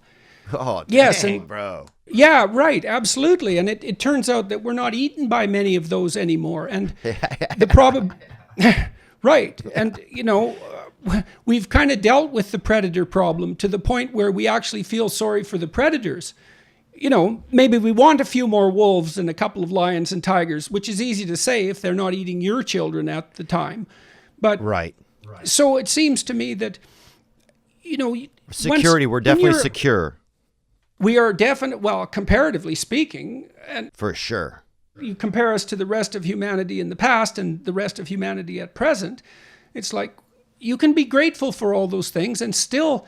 So look, when you're a kid, you kind of have a naive patriotism, the same way that you have naive trust. When you're a kid, as long as no one's abused you, you kind of trust everybody. But that's not really trust, you know? It's not trust in the sophisticated sense. Trust in the sophisticated sense is more like, look, I know that you're as full of snakes as me, and that if I enter into a relationship with you, there's a possibility of deceit and betrayal. But I'm going to put an honest foot forward anyways and take you at your word, partly because that's an encouragement for you to manifest your best. And hopefully you'll do that with me. And so that's an act of courage that makes the world better. And you still might get stabbed in the back for doing it, but you're not a fool under those conditions. You've taken a calculated risk. And I would say the same thing about patriotism. It's like when you're a kid, you know, you stand up when the American flag shows and you sing, and you're an unquestioning participant in that. And then maybe when you're an adolescent, you start to learn about the sorrier elements of history, and that takes a hit. But then maybe you get beyond that and you think, yes, well, human history is a complete bloody nightmare. It's a bloody tragedy. It's a catastrophe. But I'm still, look at all the things that have been produced as a consequence, and you're grateful for that. And that's a more mature form of courage, I would say, rather than the unthinking patriotism or unthinking anti-patriotism for that matter. It's discerning gratitude. Right. And I think you can be discerningly grateful for what the U.S. has to offer. And if you're not moving away, that's sort of evidence that you feel the same way. Yeah. Well, sometimes I think a lot of people would like to move away, but there's just nowhere left to move, you know? I think a lot of people sometimes would love to start a new country or something, but there's nowhere left to go, kind of, you know? It's good in principle. You know, I went to an Airbnb out on Vancouver, in the Vancouver Island vicinity a few years ago. Oh, there you go. On one of these islands so you tried it. Populated mostly by hippies. Yeah. And we came across this couple who rented this little cabin that my wife and I stayed in, and they had decided to sort of go back to the land. Mm-hmm. Well, they bought something that owned them because they were on this island. It was pretty isolated and it could be self-sufficient. But do you know how much work it takes to make you self-sufficient? Wow. Like just keeping yourself in chickens is no simple task. It's a daily grind. And that's just chickens, Right. and maybe that's you're just trading lunch. eggs and so on. Yeah, that's right. And so they were really in trouble, this couple, because they wanted to go start a new country, but they had no idea just how difficult it is to have a chicken, let's say, which is something we take for granted because it's so unbelievably simple. Yeah. All these problems are solved for us. We don't even notice how difficult it was to solve them. Have you seen, there's that television show Alone that was actually filmed out on Vancouver Island. Did you ever see any episodes of that show? No. What's its theme? They take, I think, maybe 10 people and they put them onto like an uninhabited place, and they have to survive for themselves by hunting and fishing and trapping. And so it's kind of reality television, but the contestants have to film all the footage themselves. So there's no crew there. So, I mean, you have people really like killing aardvarks and ox. I mean, hunting down bears. It's pretty intense. It's about as like real as I've ever seen a show get. But the first 2 seasons were on Vancouver Island.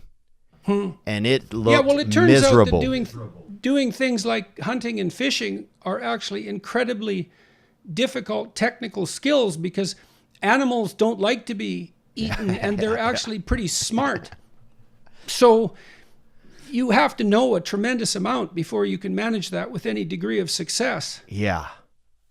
So patriotism. So if we're at a time, well, what do you think about that? I think your comments about, I think the idea of patriotism is under assault because, it's an oppressive culture and all of that. And there is an element of that of course is true, but I think, I liked hearing what you said, to have a gratitude, to have a thankful gratitude of where we are and of the place that I'm in, to think of history in a little bit of a longer term instead of just in maybe some of the simpler terms that maybe I saw in commercials growing up and stuff like that. And just in some of the simpler terms of like saying the Pledge of Allegiance and stuff. But I really like having the feeling that everybody is on the same page, even though maybe that's just a creature comfort that I've had growing up, and maybe that's changing some in America. It just used to feel like everyone was on the same page. Yes, well, that brings us back to the technological revolution to some degree. There does seem to be a certain amount of fragmentation of the narrative, let's say. And that is unsettling because it is, when everyone's on the same page, they're not at each other's throats. And you can put that down and you can say, well, that's just conformity. It's like, well, first of all, let's not get too casually critical about the idea of conformity. I cover that in chapter 1. Do not casually denigrate social institutions or creative achievement. It's like, it's really hard to get everybody on the same page. And it's really hard to get everybody to conform, especially when they're doing it voluntarily. And there is not much difference between that and peace. And if you don't think that that's a good thing, then you should think really hard about failed states where no one's on the same page and you get an instant proliferation of warring gangs of armed thugs. And if you think the utopians are going to win the armed thug battle, you've got another think coming. Yeah. Because they'll be the first ones on the chopping block. And so, you're a comedian and an open person and not likely to have a great taste in some ways for pure conformity. And I'm someone who enjoys artistic creation and revolutionary ideas. But by the same token, I'm not someone who despises conformity. Well, you said in the book, you said that we're always going to have, as humans, we're always going to be searching for revolutionary ideas. It's something that is constantly the way that we've always been. And it's the way of like just a liberal way of thinking is to keep moving forward and progress and try things that are new and want to do that. But I just feel like you have to have a foundation of comfort to be able to do that from, because some of that is a luxury of being comfortable. or at least being a tremendous stable amount of it enough. And to feel at all, and when things get really uncomfortable, that feels a lot scarier place to be creative from, almost. Well, the first thing we should point out is that being a conformist isn't the highest of moral virtues, but being unable to conform is worse. Now, refusing to conform, that's in a different category. You might have valid reasons for, especially if you're exceptional. And, you could say, well, virtually everyone is exceptional in some regard and should perhaps not be conformist there. And we could say, fine, but the rest of the 95% of them should go along with the crowd, because that's going along with peace. And we also don't ever want to confuse the inability to conform with the ability to produce revolutionary ideas. Because just because you can't conform or are rejected doesn't mean you're a genius. What it most likely means is that you're just incapable. And then you're going to be highly motivated to confuse your incapability with creativity. And that's not helpful. And then you pointed out something that's also very important. Just how many dimensions do you want to be exceptional on anyways? You're a comedian and you have to take substantial risk to do that. And it's quite threatening. It wouldn't be such a bad idea if the rest of your life was, well, maybe secure enough to allow you to tolerate that. Yeah. Yeah, to have some more sense of, I guess I worry on like a bigger picture as a nation, that if we start to if the fabric of some of the textile of the past, if some of the tapestry kind of, I guess, or tapestry of the past starts to come apart, I'm all for making new tapestry, but I just feel like I just get scared. I don't know if I feel, but it's more a fear. I get scared that if we do that things could just tear, and I just don't know what's going to happen. I guess I'm scared a little bit. I don't know what the future of this country that I live in looks like. And I used to feel like I had a little bit better idea, but I don't know if the idea of what I thought it looked like was just a comfort based upon my skin tone and growing up with at least food in my house. I some stuff like that. I just don't know if maybe my idea was just a luxury or something. I don't know.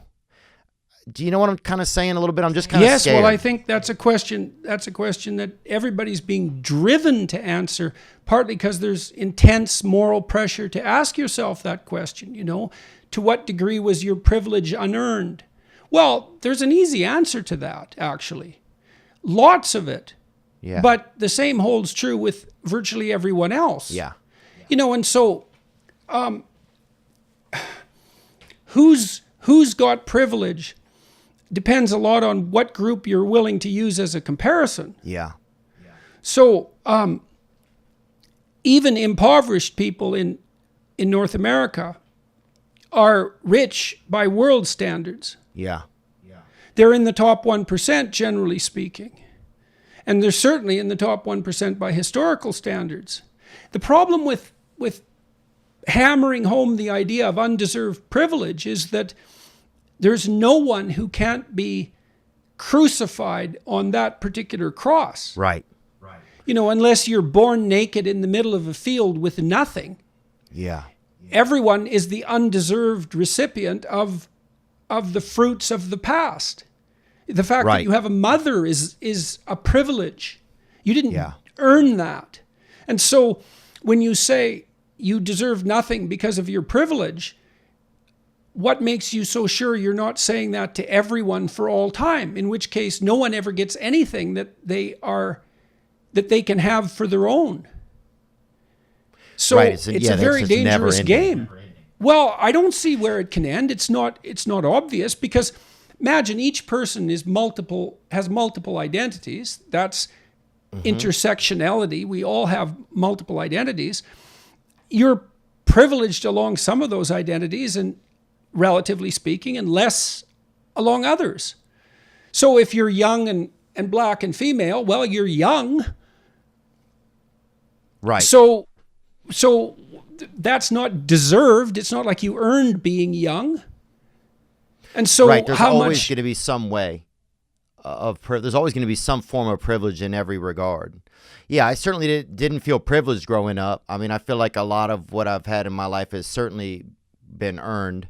I felt disadvantaged in a lot of ways, emotionally and there's always, I think everybody would have their own discussion, their own, like, not their own parameters, but I could see how everybody would have pluses and minuses. Well, that's why I think the right level of analysis is the individual, and when you move away from that, it gets dangerous. It gets dangerous quickly, and it gets dangerous for everyone. And the reason why is the reason that you just laid out. You take any individual person, you can point to the advantages that they had. Now, look, I understand that some people, I was a clinician for a long time, and I saw people who had lives that were so hard that you could barely even imagine it. I had one client who was impaired intellectually. She lived with an aunt who was schizophrenic, who had an alcoholic boyfriend who was extremely violent and also schizophrenic, who used to bother her about being possessed by Satan. She was so I hate Satan. Ashamed that she couldn't look anyone in the eye. She would walk down the street with her hand like this, sort of bowed down, because she felt so unworthy. She wasn't an attractive person. She looked like a street person, so people treated her badly, all things considered. Now, look, I saw her at this hospital that I was working at, where the inpatients were people who were in even worse shape than her. They were people so hurt that they couldn't be deinstitutionalized. And I saw her because she had decided that she wanted to take one of these institutionalized people for a walk when she was out walking her dog. So despite all her catastrophes, which were plenty, she could still see outside of herself to someone who had it even worse. It was really something. Well, and so this privilege game, it's like, well, look to your own privilege.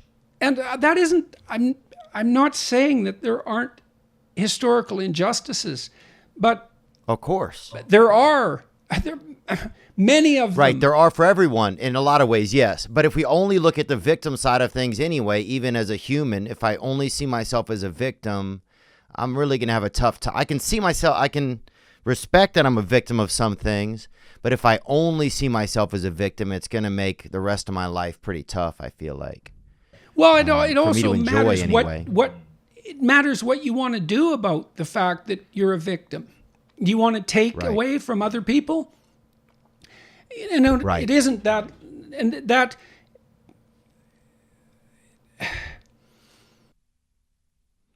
I don't know. I kind of put us on a lot of different planes here at once.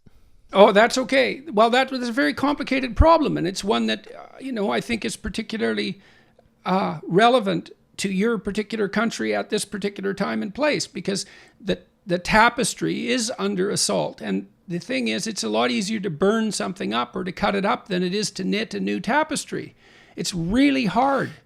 And has there been times is it okay where we are right now from an outsider's perspective? Is it scary, like based on like historical civilizations and stuff? Like, do you think we're in a place that is like still kind of safe, judging from an outside, like, or from a, you're still in Western civilization. Canada's not extremely different than the U.S.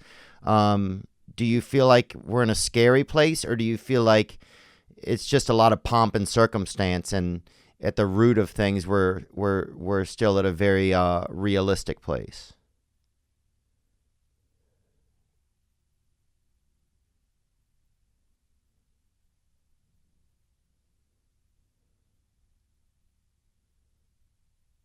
I think there are always dangers that threaten the stability of societies.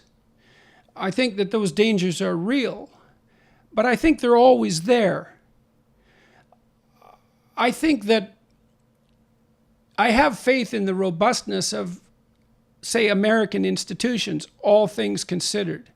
It seems to me that your country has weathered crises of at least this magnitude, and often far worse many times in the past, and that's worked out. So I think there's reason to be alert, but not hopeless.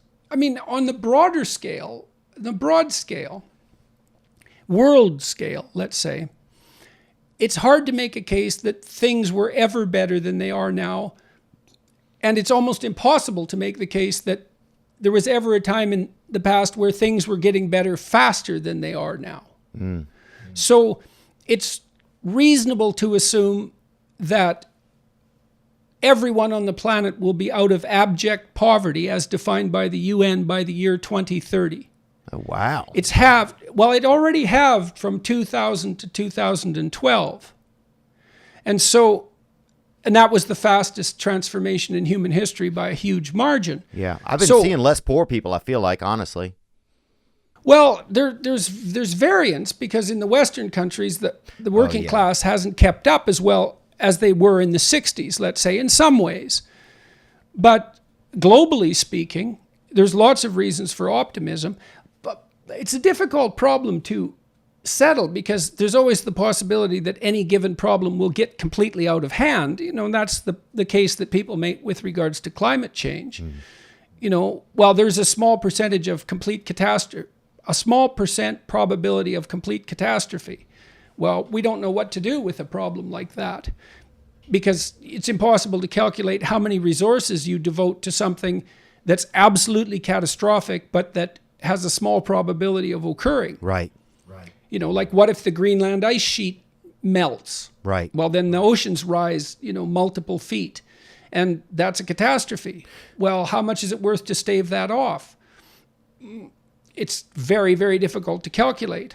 Yeah, and plus a lot of people are still surviving. I think there's still that heavy survival instinct in a lot of people, where it's more of short-term survival, that I don't even think it's our fault for thinking that way. It's just built into like our limbic system or our brain stem or something. Like, it's hard. It is. Yeah. I agree with you. It's an archetypal story. That's the apocalypse. Yeah. The end of the world is always upon us. Go on. Sorry, Doc. Well, it's because things can fall apart for us completely. And they do in our own life. There's illness waiting. There's death waiting. Like we have a built-in sense that things can come to a cataclysmic end. And and that also makes us prudent and careful and able to look at the future and forestall catastrophes. But the problem is that we can also generate false positives and be unduly worried about things that are very unlikely to occur. Yeah. Yeah, and sometimes it's like some people will start to become unduly worried about things that they don't even know if they can occur. That even becomes an addiction for some people. Like, they're just addicted to problems, Like, I notice that a lot. Like, people are just addicted to problems, especially on social media in the U.S. And I had a question about social media. Sometimes I feel like tech is like the new fossil fuel, kind of. Like bandwidth is like the new oil, and like YouTube is like the pipelines, and like like Wi-Fi is kind of like this natural gas. Like, it's all kind of I don't know, there's like these platforms that we need to be able to survive these days. You mean they've become part of the infrastructure? Right, they've become huge parts of the infrastructure, especially in communication. Yes. And communication has become one of the main, especially even since we talked last. Like, last time we spoke, you were talking about how video and podcasting has become such a new form of communication, how people are using it. And the platforms that we're on are now like even probably twice as popular as they were 2 years ago when we spoke. So sometimes though I find for myself, like, I get afraid to kind of speak up and even ask questions, like on my podcast and to talk about certain topics, because I'm afraid of being deplatformed. Like, the platform can be taken away, and I just wonder, have they ever had that in history? Like, in the past, like, people, you might not be afraid to write something because no one was going to take away the trees to make the paper. But now it feels like if you don't, and I may be wrong, but I feel sometimes like if I don't say the right, not say the right thing, but if I don't evade certain conversations and raise my hand and ask certain questions, that if I do those things, that they could take away the forest. They could take away the paper, the YouTube, the Instagram. They can take away the platform where we basically has become our English language kind of in a lot of ways. Well, I mean, in societies that weren't free, and that would be most societies, the probability that your voice could be taken away was very high because you could just be killed or imprisoned. Wow. And I suppose, all things considered, it's better to have your YouTube channel shut down than to be imprisoned or killed, right? Right. It is new, I suppose, in that we're dependent on these technology companies, increasingly dependent for our interpersonal communication. I don't feel like the fear that you're describing is unwarranted. I certainly feel the same way about my podcast and YouTube channel. I've had guests on recently where I've been extremely uncomfortable talking about the topics that we've been talking about. And I think reasonably so. You can face deplatforming, or worse, they can just shut you down completely, and it's arbitrary and very, very complicated and costly and hard on you. And then there's the constant probability of being swarmed on social media, which is in some ways a new phenomenon, partly because of the sheer volume of it and the degree of exposure. So there are reasons to tread carefully, that's for sure. And it is quite terrifying, no doubt about it. Have you run into trouble with your podcast? No, I haven't run into trouble. I think a lot of it for me has just been fear.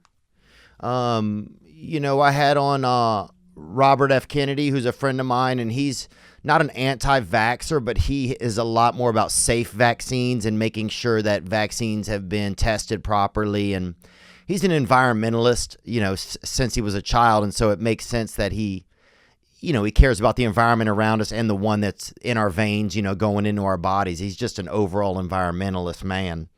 But I know his Instagram was taken away for being, I don't know if he was anti-vax, but certainly for like bringing up a lot of topics and questions about vaccinations. So I don't know. I guess I just see it happening sometimes, and so I just get worried. I just get like, I just wonder, has there ever been a time and place in history, but I guess you answered it, that some people used to be killed for saying what they that was the norm. Wanted to say. Right. Free expression that's not common. But do you worry that we're like kind of cornering any of our freedom of speech or anything, or am I just scared? Well, I worry enough about it so that it scares me to talk about certain things, and it isn't obvious to me that that's for the best. I don't think your fear is unwarranted. I also think that freedom of speech is sufficiently threatening so that the probability that it will be curtailed is always high. And that we have to, what is it? The price of freedom is eternal vigilance. I think I've got that right. I don't remember who said it. But and then so you might think, well, what should you talk about and what shouldn't you? And I think that depends to a large degree on your conscience. If you're interested in something, you're trying to figure it out. If you thwart that, then you thwart the part of yourself that's interested in things and trying to figure them out. And I can't see that's for the best for anyone. And I do believe that, all things considered, free speech is a lesser evil than constrained speech, because someone has to decide what the content of the speech is going to be. And I don't see that we should give that power over to someone lightly, no matter who they are. Partly because things change too. Just because something happened to be the case a year ago doesn't mean that it's the right solution now. And so we have to engage in these sorts of discussions to keep everything up to date. There's conformity, and that's back to Rule 1. There's conformity in social institutions. Hooray. Abide by them, but the underlying environment shifts around. And so sometimes the traditions of the past are no longer functional and have to be updated. And the only way we can figure out when that's going to happen is by communicating about it. And so you don't want to constrain that, because we all end up out of date and paralyzed. Yeah. So, yeah, I think there's a feeling of maybe a fear of like paralyzation or something. I guess it's not as much a reality now that I think more about it, as much as it is just kind of a fear. But also a fear to speak up. So I think I just feel afraid to talk about things sometimes, or to even raise my hand and ask questions, because of things I've seen of people being, deplatformed. It's certainly more like that than it. Yes, it's certainly more like that than it was 10 years ago or 20 years ago. I certainly feel that way much more. So that's not. And what good. happens in history when that happens? Does things usually like work out okay? I guess so, because we're here. That's what we hope for. I guess it depends on whether or not we let the fear stop us. Yeah. Right? And if enough people let the fear stop us, then that won't be good. Yeah. So we'll try not to do that and hope that suffices. Yeah, I'm going to try not to do that. I had a question about, so I notice whenever I was young growing up, like I was thinking about like my first kiss when I was growing up, when I was a kid, and I notice as I get older and get involved with women, and that sometimes I feel like I spend so much time trying to kind of recreate the initial moments that I had, like that initial kiss moment that I had, like I remember my first kiss, like when I was moving towards her face, I just remember feeling like the ships were crossing to Troy, and I remember feeling like, like Sparta, and just like, like Denzel Washington was there, like everything was going on inside of my body, it was like the whole, like, everything was there, the Grand Canyon was there, and everything was there in this moment, like watching me just being a part, like it was in my skin, waiting to see if I could land this kiss with this girl. And I think I've romanticized sometimes like moments like that in my That's great. In my future, that I'll never be able to get back to those moments, that was great. Look, like I still chase that high. I still chase that novelty. You know what I'm saying? Like even now, and no moment now will ever live up to those initial moments. But sometimes I'm obsessed with the feelings that were in the novelty of youth. And it's like I'm constantly trying to recreate those, and nothing ever suffices. And so everything sometimes feels like a little bit of a exhale. Mm-hmm. Yeah, well, I wrote about that in 2 chapters in Beyond Order. It's Rule 8, I believe, which is make one room in your house in your home as beautiful as possible, and Rule 10, which is plan and work diligently to maintain the romance in your relationship.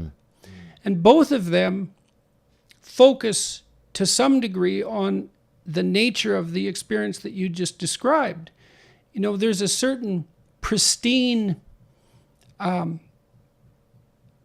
there's a pristine and transcendent reality to experiences of being in love, and experiences that are associated with childhood before everything becomes stale with repetition. Yeah. And part of the question of life is how to rekindle that so that you can, and it's even associated with what we were talking about earlier, which is that nostalgia for more primitive conditions. In Rule 8, I suggested that people cultivate a relationship with beauty, because that is one way of inviting that feeling of awe. I mean, I think you did such a great job of describing how significant that first kiss was, Oh, yeah. Even Tarzan was there now that I think about it. What's that? Even Tarzan was there now that I think about it. Right. Well, all romance, all the romantic tropes, all the movies focus on exactly that experience. Can you recreate that within the confines of an ongoing relationship? Well, it takes a tremendous amount of effort. That's the thing about youth, is you get these gifts, right? When you're older, you have to work at it, but it's worth working at. And you can set up romance in a permanent relationship that can be extraordinarily intense if you want that and if you're willing to work for it. Yeah. And it's worth it, because otherwise you abandon it, and that's not good. And the same goes for beauty. One of the great things that artists do is remind us of what's right in front of us. Because as you get older, what you see is more and more memory and less of the thing itself. And an artist comes along, if he's a real artist, just whacks you on the side of the head and says, no, look at it this way. And you look at it that way and you think, oh yes, now I remember. Yeah. And yeah, I like chapter.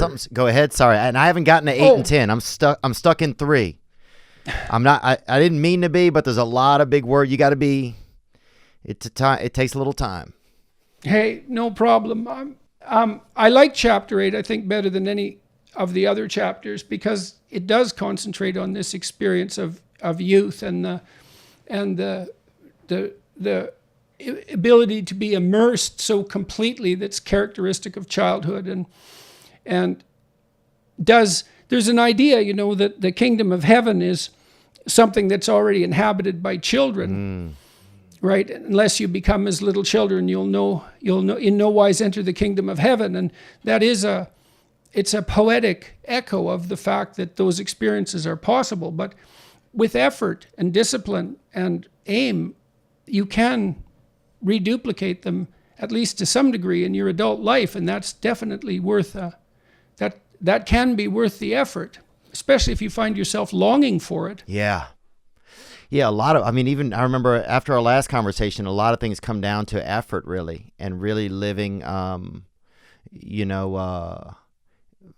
effortly living, because living after a while, it becomes sometimes, especially in this, in our country, that you're kind of floating in in a little bit of a cushy river, kind of, So I think, if you really want to live, if you really want to challenge your soul and get into whatever's in you, or experience anything, experience some things more than the gratis that is kind of like cloaked on us each day in America, then you have to really make an effort. One of the things I noticed that's relevant to that, I think you need a meaning to sustain you in life, because life is difficult, and so the meaning has to be proportional to the difficulty. I think everyone knows that and wants that. Whenever I talk to audiences about that and pointed out that it's through the adoption of responsibility that you're most likely to encounter those meanings, the audiences would generally go silent, because that isn't an equation that's often made. Right? Is that, you need meaning. That's better than happiness. Happiness is a consequence, I would say, a fortunate consequence of the pursuit of something deeply meaningful. But almost everything that's deeply meaningful requires the willingness to adopt responsibility. And so that's a good thing to know, because you might ask yourself, why should I adopt responsibility? And the answer to that seems to be something like, wow. Well, it deepens your life. Because I want meaning. I want something more. No, it's because I think a lot of us are swimming around thinking that something meaningful will show up. There's so much advertising and so much, this is important, this means something, this is valuable. And a lot of it is pyrite, man. It's pyrite. Do you remember your first kiss, Dr. Peterson? Was it in Canada? Yes, it was certainly in Canada. My man. I remember the first time I held hands with the woman who became my wife. Wow. What, were you guys outdoors or indoors? It was high school graduation. And she had been a friend of mine, but that was our first date. And that was an unparalleled thrill, I would say. So, but I was able to duplicate that many times in our marriage. Thank God, with her cooperation and participation. It was something we really concentrated on, making time for romance. Once you get married, romance sort of becomes number 11 on a list of 10 necessities. It's still up there, but it gets pushed out by everyday concerns, work and domestic responsibilities and children and all of that, you have to force it back up into the top 3 or 4. And, that also stabilizes your relationship across time and is good for your kids and good for you. So that's worth the work. And it's really useful to know that it is work. It is work. It's not just going to happen. And the fact that it isn't happening for you, it doesn't mean that there's something wrong with you. It just means that it's work. You have to aim at it. You have to aim at it. Do you remember if you did you reach for your wife's hand, or did she make that first initial move? Do you remember or no? So. Yes, I do remember, actually. She took my hand. Yeah. That's cool, man. She was much more confident in that regard at that time than me, and probably still now, for that matter. I know you speak a lot about your granddaughter in your book, like not a ton, but there's a couple of moments so far that I've noticed where you'll kind of reference her or watching a child grow and some things that they learn. What is that your first grandchild that you have now? Yes. I have another one now. I have 2, but she was the first. How has it changed any of your views of being like alive, or the importance of family, or just maybe just any of your, do you notice anything different in your heart or your brain? Obviously there's going to be some stuff in your heart that's obvious, but has any of your... It's mostly cemented home the notion I had that there's really nothing in the final analysis. There's your career and your family, and your family is half your life or more. And I don't know what you do when you're old if you don't have grandchildren. It's not like they occupy all my time, but there'd be such a hole there. Yeah. Oh, I can imagine. Yeah. Sitting there just eating soup by yourself and just doing solitaire maybe or something, Well, and not being able to interact with children. Yeah. Because children are revitalizing, as well as being exhausting and frustrating and all of those things. But they are revitalizing, and they're like fire. If you put a 2-year-old among a group of 75-year-olds, the 75-year-olds don't do anything but watch the 2-year-old. They're fascinated by the child, and to see all that new potential coming to manifest itself. Those are the sorts of things that cultures tell you, get married, stick together. Well, why? Well, it's for the children. But that's to your benefit as well. And then it's for the grandchildren, because that's to your benefit as well. It's a good long-term solution, even though it's very difficult and requires all sorts of sacrifice. But you lose that and you get all fractured up. And it isn't obvious to me what you do then as you age. So it's made me more aware even of the great privilege of having a family that loves you, and how valuable that is above everything else. Yeah, that's powerful, man. And it's I can imagine. I don't have that yet, but sometimes I feel myself I constantly kind of feel myself coming to some of the same, like I'm in a cul-de-sac, and I think sometimes it's what I'm looking for is probably a family of my own. I've had fear about kind of taking some of those next steps, but I think some of what I am looking for is just more a sense of like, this is my tribe, or this is my group, or this is, I don't know, something. I can feel it kind of. If you didn't, people who felt that had children, and that's how we're all here. And so, it's a huge part. It's a huge part of life, and it gets a bad rap. It's a responsibility rap again. It's like, well, can you really be with one person for the rest of your life? And is that realistic now that people live so long? And, well, I don't know if it's realistic, or if you can be with one person for the rest of your life, but there are definite, coming up with a better alternative is no simple matter. And it's a blessing to have young people around that care whether you're alive, as you get older. And so I don't think it's a good idea to deny yourself that. So it's been a real gift. Yes, well, and you know, this chapter about romance in relationships might be particularly useful to you if you're thinking about having a family, because I do believe that it's possible to keep that romantic vision alive. You have to make it a name. Like, you have to really work at it. You think, well, what do I want? How would I like to have a date with my wife?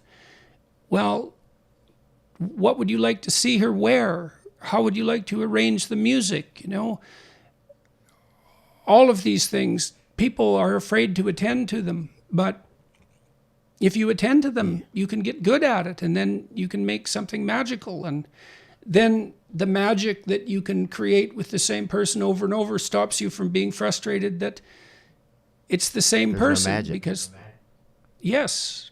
So, and I think you need to know that that's possible. Yeah. Yeah, man. I think sometimes we just don't hear that kind of stuff enough, you know? No, I know. Reminder. I know it's a we good don't. Reminder. I have one more question I wanted to ask you. This was about, you know, I've been in recovery for like 5 years, I guess, and I've struggled recently in the past year during the pandemic. But I'm still a strong believer in recovery and in the 12 steps of recovery. Why do you feel like the 12 steps of recovery, or the 12 steps, work well for so many people? And do you think that that's the best modality to obtain sobriety for addicts? Well, it isn't obvious that there's a good alternative. So that's the first thing. If AA doesn't work, it isn't like there's a preferable treatment. Most people cease alcohol use on their own without medical intervention. We don't know why, although religious transformation seems to be one. And of course, the 12 steps capitalizes on that. I think that it's quite an intelligent program, psychologically speaking. You know, first of all, you have to make a moral inventory. You have to figure out what's wrong in your life, which would obviously include the alcohol misuse. You have to rectify that, take responsibility for it, try to chart out a new course. You're also provided with a social structure, which is really useful when you're trying to stop drinking, because it's very probable that most of your friends are going to be drinkers. And so that leaves, not only do you stop drinking, but you stop associating with your friends, or maybe even with your family members. That's really hard. Huge. Yeah. So, you know, an AA doesn't seem to be an exploitative organization. It's all volunteers. Speaking strictly clinically, it isn't obvious that there's a better alternative. If you were being strictly scientific, you'd say, well, there's never been controlled trials of AA where you randomly assign people to the AA group and to the non-AA group, or another treatment, to see head-to-head which works better. And there's the problem that many people drop out, and so you can't tell exactly what the success rate is. But that's, in some sense, a technical argument. It also isn't clear to me that AA does people harm. Right. Which is also really important, because many medical treatments can produce harm. And so the worst you could say is, well, maybe it won't work. Yeah, and that's not that big of a risk.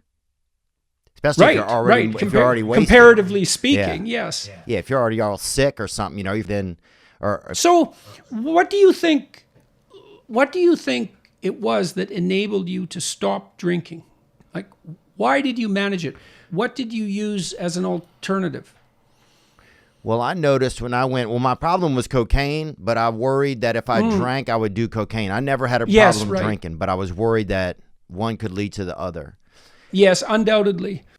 I think, well, one thing, it gave me a place where I realized that other people were sharing their thoughts and feelings, and I'd never been in that kind of environment before. And so so that was one of the big things, was the emotional sobriety. And then it helped me have a relationship with a higher power, which I'd never really had.